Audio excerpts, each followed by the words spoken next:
Hi guys, Jeff Graff at Argy. Once again, wanted to touch base with you and follow up on our three-part series on financial wellness. What we did the first time around was talk a little bit more about why it's important to save, and really it's just start the foundation building process with your retirement savings program. What we're going to do today is really assume that you've already started and now you're already starting your journey. So what's next? What do we do now in the process of saving until we retire? So again, keeping in mind that our goal is to allow everybody to retire comfortably, do the things that they want to do in their life, and live a comfortable lifestyle during the transition of working practically all our lives to where we can actually be able to enjoy the things that we want to be able to do and when we want to do them. So with that said, let's talk a little bit more about just the plan highlights of the plan. When are you eligible? You are automatically enrolled after 1 month of service. So everyone should already be in the plan if you've already started with the company and just were automatically enrolled. If you opted out for whatever reason, just keep in mind that you need to think about a time when you can get back into the plan on your own. You won't be able to reach the goals that we need you to reach so that you can ultimately retire comfortably. So if you're struggling to try to figure out when's a good time, certainly meet with one of us at Argy and we can talk to you a little bit about how to budget in your 401k contributions. How can you save? You can save through a pre-tax option or a Roth option. I hit on this earlier as well, but just to keep in mind that the pre-tax option is just that. So when you put your money into a 401k plan, all your money goes into the plan pre-tax or ultimately tax deferred. When I say tax deferred, that means that it's not tax free. It just ultimately you're paying taxes on it at the end of your career when you're pulling your money out once you're 59 and a half or older. You'll find that most of my scenarios, I'm talking about 67 years of age, because that's when you can actually get your full retirement benefit as well as your Social Security benefit from the government. And plus, you have health care that's relatively taken care of as well through Medicare. So just kind of keep that in mind that those are the ages that we're looking at. But once you do retire, you have to keep in mind that that's when you will be paying taxes on your pre-tax option if that's what you decided to participate in. There is a Roth option as well. That was something that was added about 10 to 12 years ago to where you can actually put money into a 401k plan and you don't have to pay taxes on that growth throughout the course of the savings process. So you do pay it up front. So when you're putting money into your 401k account, if you choose Roth, you're going to have a little bit more taken out of your paycheck up front so that you can pay the taxes up front. And then the growth itself, and this is a significant difference between Roth and pre-tax, is that Roth, all of the growth and income that actually you accumulate over the course of the 401k plan is tax-free, as opposed to where if you put money into the pre-tax account, into the 401k portion, all of that is tax deferred, where you pay taxes on everything on 401k. Roth, you only pay taxes on what you put in, what you do up front, and then all the growth is tax-free, to where once you start taking your money out of your Roth account at retirement, you don't have to worry about paying taxes anymore. All that's been taken care of. So typical rule of thumb is if you're 10 to 15 years out or greater, contributing into a Roth is a little bit more beneficial for you as opposed to a pre-tax account. So just keep that in mind. Again, it's a rule of thumb. There might be personal tax situations on why you wouldn't want to do that, but we can certainly talk to you here at Argy. Does New Mather match? Match is actually a part of the 401k plan with New Mather Metals. What the company will do at this point is they'll contribute 50% up to 6% of what you contribute. So if you do 6%, the company's going to put in 3%. Keep in mind you don't have to do the full 6% in order to take advantage of the company match. If you say, you know what, I can't afford that much right now, I just want to do 3%, that's perfectly fine. Obviously, we're encouraging you to contribute as much as you can, but the company's still going to match the 3% if you were to put that in as an example. It's just the cap is at 6%. So what we really try to do is we want everyone to get themselves ultimately to about 12 to 15%. So if you're putting in 6%, New Mather Metals is putting in 3%, that's a total of 9%. So you're not that far from where you probably need to be in order to be able to at least have a target that you can achieve at retirement. Normally, we'd like to see you contribute around probably 9%. So that way, your 9 plus the company 3 is 12%. That'll get you closer to that range that we need you to go. 12 to 15% is a good target. Again, it's based off of your individual needs, however. And once again, we can talk to you about that on an individual basis if you want to contact us. There is a vesting schedule that's attached to the company match, however. So vesting is another word for ownership. So for every year that you're with New Mather Metals, starting with the first year, obviously, you get 20% of the company money that gets put into your account. So if you were to leave, let's just say after 3 years of employment, you would be entitled to 60% of the company money. Keep in mind that everything that you put into the plan is your money, and it's always your money. Then the company money actually gets contributed at the same time, and you get to invest that money in the same way that you were investing your own personal money as well. So once you get your quarterly statements, you'll actually be able to see how much of your money is contributed into your account, how much money is contributed on your behalf by the company, and then how much of that money is actually ownership. Keeping in mind that once you're with New Mather Metals for 5 years or greater, it's 100% your money, and you are entitled to that, to those balances at any given point in time, all the way up until you retire. If you have not downloaded the Net Benefits app, which Fidelity is your platform provider for your 401k, they have some phenomenal tools. But please take the opportunity to go on to the Net Benefits site. You can do it through your computer. So just go onto 401k.com and you can register there if you haven't done so yet. And it's actually very user-friendly, and there's some pretty significant tools that can help you with your planning. But what I would encourage you to do is really download the Net Benefits app if you can take the opportunity to do that. You can do it through your smartphone or your iPhone as well. It's really nice to be able to have that information in the palm of your hand. So you can view your accounts at any given point in time. You can monitor the balances as well as your investment selections. And ultimately, you can actually find out how much money you're making or not making based off of how the market turns. So, the last 6 to 9 months have been pretty significant because we had 3 months where the money went down or where the market went down. And then the following 3 months, the market went up significantly as well. So you can actually monitor that on your phone. I would caution you, though, it's nice to have it at the palm of your hand. Doesn't necessarily mean that you should make any changes. If you're making any significant changes or contemplating it, certainly reach out to us and talk to us about that first beforehand as well. Because really this is a long-term strategic play in your retirement. So you really don't want to be messing around with it other than maybe once a year. You could potentially do once every 6 months based off of how things change. But it's not something you should be changing on a frequent basis by any stretch. All right, so let's talk a little about saving for retirement. So what we want to do is we want to try to figure out how can we give you a retirement paycheck after you retire and you're no longer working with New Mather Metals. I think most people are familiar with Social Security. So Social Security is kind of that paycheck that a lot of people talk about after they retire.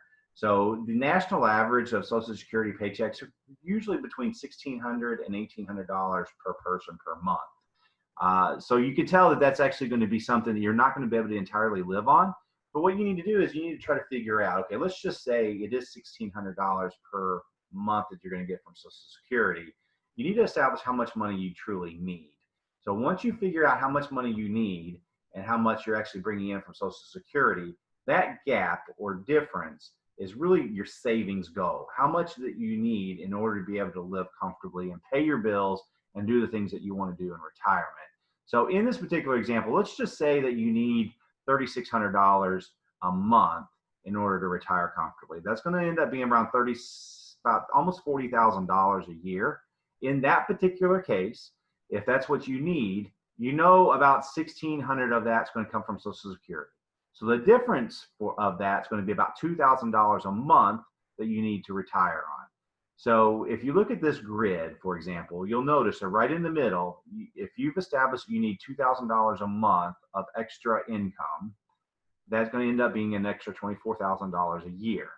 In order to be able to do that, and we have a calculator to kind of get into how we get to the final number, but in this particular case, you're going to need approximately $500,000 in your savings in order to be able to pull $2,000 a month out. The whole idea here is to be able to give you an income stream, at the same time not run out of money throughout your retirement years. And that's where we kind of come in and help you out with that. So I think that what happens is a lot of people think I need $1 million in order to retire. And that may not necessarily be the case. It could be more, but it could actually be a situation where you may not even need that much. So in this particular case, maybe you only need $500,000 at savings or at retirement in order to be able to have the savings that you need to do the things that you want to do. So again, this is just a snapshot of what we can do to work with you. I'm trying to figure out what your goal is, but I can tell you this: you need to know how much you need at retirement in order to be able to figure out how much you need to save today. So, and it could be the younger you are, the less it has to be. So maybe the younger you are, you only have to do 6 or 8% and drip that money into your account over the course of 30 to 40 years to get to that number. If you're a little bit older, it may have to be a little bit more than that. It may have to get to that 12 to 15% or even more in order to reach your goals that you need to be. The one thing I will tell you though is the longer we wait, the more we're going to have to save. So the sooner we start, the less we're going to actually be able to put on a per payroll basis, which is what we're trying to do. All right, keep in mind, I know a lot of people, it's funny, I've been talking to a lot of employees here lately, especially the younger generations, where it's like, what age do you want to retire? And of course, we all would like to retire tomorrow if we can. But I think that the younger generation have a tendency to think that they can retire before 67, which it actually could be the case. And then actually, there's nothing that will keep us from doing that if we save enough early. What I want to mention though is that just keep in mind that if you retire early, there may be a gap of health insurance coverage and costs that you're going to have to be responsible for. So just make sure that in your planning process, if you are going to retire early, that you're thinking about your health care coverage. Because if you're not going to be covered, you're going to have to save even more in order to be able to make up for that difference. And then in this particular slide, we're talking about $285,000 more that you may have to save. And we're talking about dealing with medical expenses. So if you're retiring early, you're going to have to really consider that into your equation.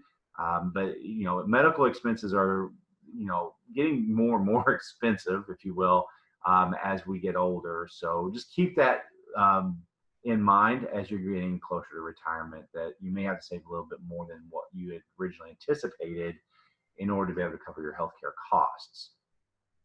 Now, saving for college, this is still something that is not easy to do, and it's not at the forefront of people's minds, but it is something that we need to address if it is something that we're trying to help our kids get into their own careers. The problem is that people are getting out of college and they're neck deep in the debt before they've even earned a penny post-college. So what we really want to do is we want to try to tackle that debt in some way. The best way of doing that is to not have the debt in the first place. So is there a way of alleviating or paying for that college cost before they actually graduate? So in this particular case, I want to talk about the cost of college. So over the past 10 years, tuition has increased by 5% each year. Now that's far more than what inflation is. I think inflation is typically a little bit around 2%, give or take some on both sides. But I think it's important to know, though, that if at that continued trend at 5% per year, in 5 years, a 4-year college degree is going to cost about $117,000. That would include going to Western. That would include going to UK or U of L or wherever in the state of Kentucky. So that's not even addressing any type of private college or any out-of-state college as well. So we really have to take college expenses seriously, and we really need to think about how can we tackle that. There are a couple of different ways that we can do that, but I think that it's important to note as well that if you are currently, you know, if you have an 8-year-old child, that because of these expenses that have come up, you're going to find that that 8-year-old child may need about $150,000 of college money just to be able to graduate debt-free. So obviously that's a shocking number. I mean, it's a mortgage, to be honest with you, at $150,000 easy. So what we need to do is we need to try to figure out how to get that number down. You can either save now, Or I think that we have to just look at things differently. I have a son, he's going to Purdue in West Lafayette, Indiana. And the one thing that we have found is that you can significantly save on costs by eliminating room and board, for example. Tuition itself really isn't that crazy expensive. Even for most state colleges, I mean, it's usually under $4,000 a semester, or under $8,000 a year. So, if you do the 8 times 4, that's $32,000 a year. Now that's provided that they stay at home or they find some other way of alleviating that room and board cost. So I'll be honest, $32,000 a year is a heck of a lot more manageable. I'm sorry, $32,000 for college education is a heck of a lot more manageable than $117,000.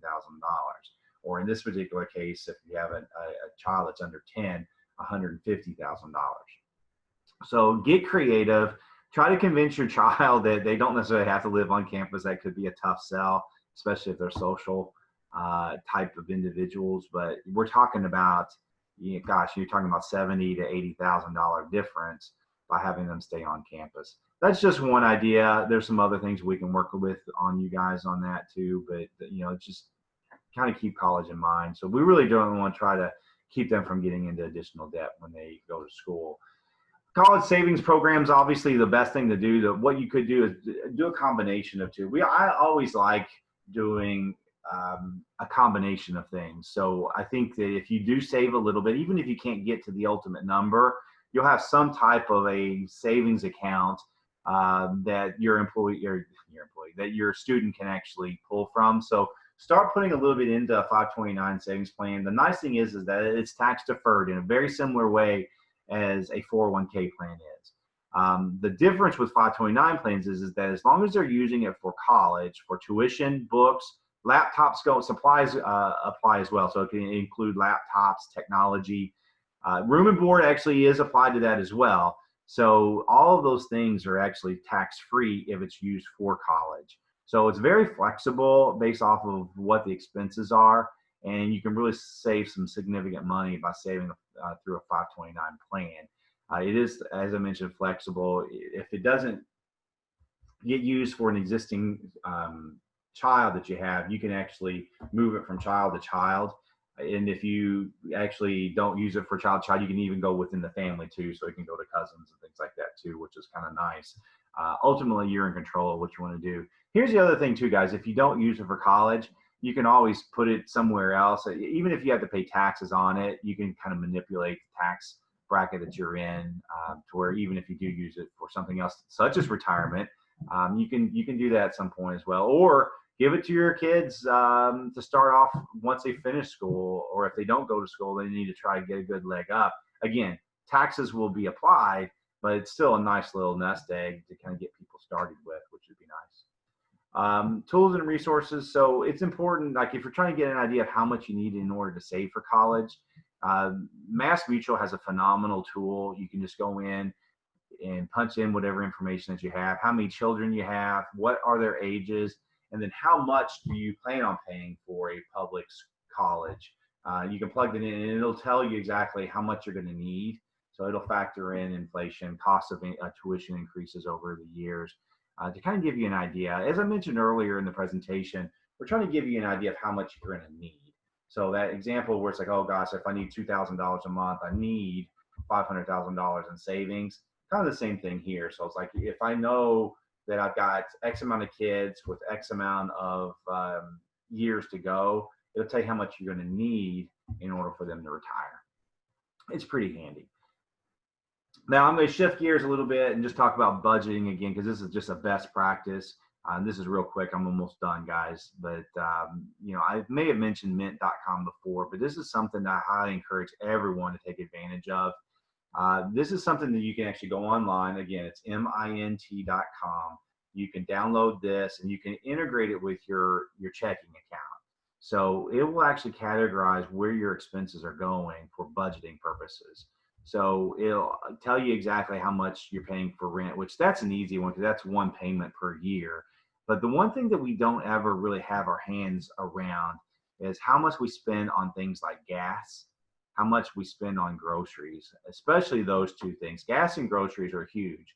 So Mint.com will actually categorize all your expenses. So once you swipe your card at a McDonald's, for example, it knows that that is food and groceries. So it's going to put it into that category. And then at the end of the month, you're going to be able to see how much money you spent at Qdoba, McDonald's, Subway, all of them together, including your runs to the Kroger or other grocery stores that you have as well. And you can categorize that together, and you'll find that this is an example, but that's usually your biggest opportunity to save money. So what happens is you realize is like, hey, I'm going to save all this money by buying all these groceries, and we're just going to cook meals at home. And I would say 2 or 3 days out of the week, even though you plan on eating at home, you're too tired or you don't have time. So you end up eating out on top of that. So it ends up adding up quickly. And a lot of times we'll also go to sit down restaurants, which is actually probably 5 times more than just going to a fast food place. So it can be a very uncontrollable expense, but yet it's one of the most controllable expenses if we really put our minds to it. So take advantage of Mint.com. You'll find it'll help you with those type of expenses. But it'll categorize everything for you. Everything, and I mentioned some of the others, but car insurance, your utilities, water, gas, electric, all that stuff will be categorized together. It'll truly give you a breakdown of where your money's going, because you're not going to be able to know how much you have to save until you know how much money and where your money's going as well. All right, so that's everything that I had this time around. I know this is a little bit shorter than the first one that we had, but we really wanted to be targeted and hopefully be relatively impactful. If anything, let's start talking about trying to get to a point where you need to have your goals. How much money do you need in retirement? And we really want to be able to meet with you guys. I mentioned that during the first session, we want to get to a point where we can meet with you individually. We don't have to do that. We can do it through Zoom as well. But if you're getting closer to retirement, let's set up a meeting to do that. Otherwise, once we get the green light to come out and talk to you guys, we're going to do that. So hopefully that will be sooner than later, but otherwise look for the third and final part of our 3-part series here in the next, I think it's going to be in the springtime that we'll send that one out, and looking forward to seeing you guys. Thank you. Have a great afternoon or morning.